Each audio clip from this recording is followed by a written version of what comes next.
It's still your problem, but welcome to this edition of the Native News Update. On this Monday, August 24th, 2009, I'm your host for today's program, Paul Domain.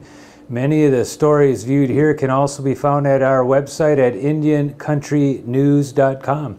Here are the news stories from the day off the wires and from other Native news sources. The attorney for one of the men charged with the killing of a fellow American Indian Movement activist in 1975 wants a judge to limit more government testimony. Richard Marshall and John Graham are both scheduled to stand trial in October in Rapid City on charges they committed or aided and abetted the murder of Anime Pictou Aquash on the Pine Ridge Reservation in 1975. The prosecution theory is that Marshall provided the gun that was used to kill Aquash. Arlo Looking Cloud was earlier convicted for his role and sentenced to life in prison. Marshall's attorney, Dana Hanna, wants a judge to keep Looking Cloud from identifying the house he stopped at as belonging to Dick Marshall. Hanna also wants to keep jurors from hearing about Marshall's unrelated murder conviction and other evidence.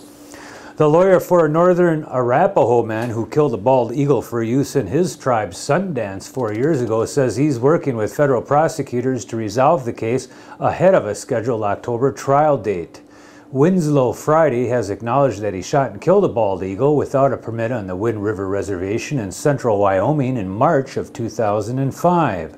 But the question of whether Friday should be prosecuted for killing the iconic bird has spawned a legal dispute that has ranged all the way up to the U.S. Supreme Court, which declined earlier this year to review his case.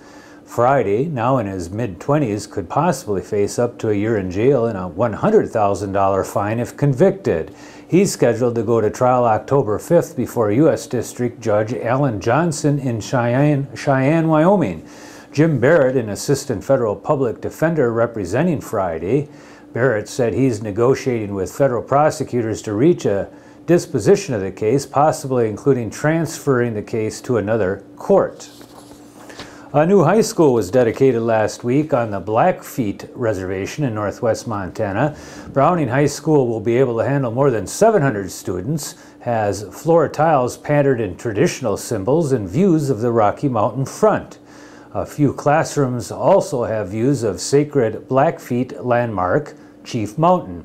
The school replaces the old high school that was built in the 1950s and was designed to hold a total of 300 students, but in recent years had been serving about 600. The new gym will be able to hold 3,500 fans, up from 2,000 at the old school.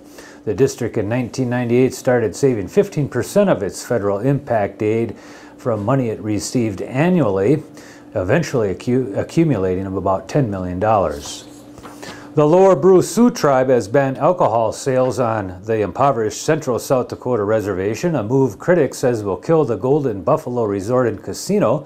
Tribal Chairman Michael Jandreau said he has seen too many people, including his own relatives, die of alcohol abuse. I've watched my friends and relatives become devoid of a lot of human respect. I couldn't be part of that anymore, he told the Argus Leader of South Dakota.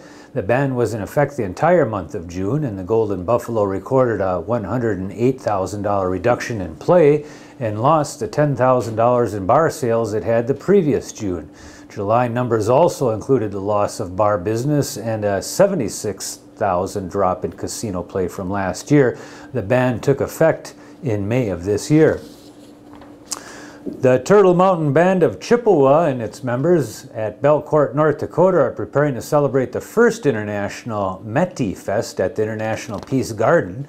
The event is set for August 28th, 29th, and 30th at the park that straddles the U.S. and Canadian border north of Dunseith, North Dakota, and signifies the peace between the two nations. Organizer Les Thomas says the three-day event will include cultural workshops, craft booths, entertainers, and various contests. Many Métis people were of Cree, Chippewa, French, and Scottish lineage. Descendants can be found in Minnesota, Manitoba, North Dakota, Ontario, and includes members of the Turtle Mountain Chippewa tribe and other tribes in the region. Katua tribal elder Ann Gord has now visited the sky she had only viewed from the ground before. Gord, 85 years old, and her granddaughter Rosalind Locus took to the air earlier this month in a hot air balloon at the Illinois River Balloon Chase Challenge. She had never flown in an airplane, so the 15-minute flight was a first. This is an early birthday gift for my mom. She's a cancer survivor, daughter Billy Vance said. Afterward, Gord admitted to some concern. She said, "I was just scared." And that is the latest edition of the Native News Update today. We thank our underwriters for helping us with this broadcast, and you for joining with us again and again. Stop by again and have a great day.